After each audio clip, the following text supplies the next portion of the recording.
Hello guys, সবাই কেমন আছো? Good morning. আজকে একটু সকাল সকাল উঠে গেছি। এত সকালে উঠি না যেহেতু।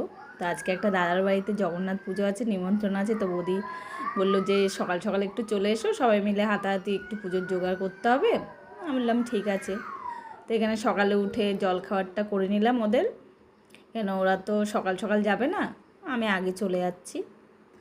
তো এখানে আমি সব উঠে জল খাওয়ার করে বাসি কাজগুলো সেরে নিলাম। সেরে এবার পুজো টুজো দিয়ে ছেলেকে রেডি করব। রেডি করে ওকে স্কুলে দিয়ে, ওর আবার আজকে, আমার ছেলের আজকে আবার ফ্যান্সি ড্রেস কম্পিটিশান আছে। তো ওকে রেডি করে তারপর আমি ওকে স্কুলে দিয়ে তারপর বৌদির বাড়ি যাব।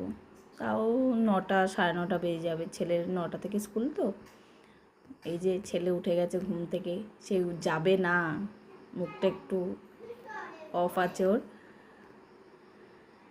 জোর জবরদস্তি রেডি করাচ্ছিলাম, তাকাতে বলছি তাকাচ্ছে না।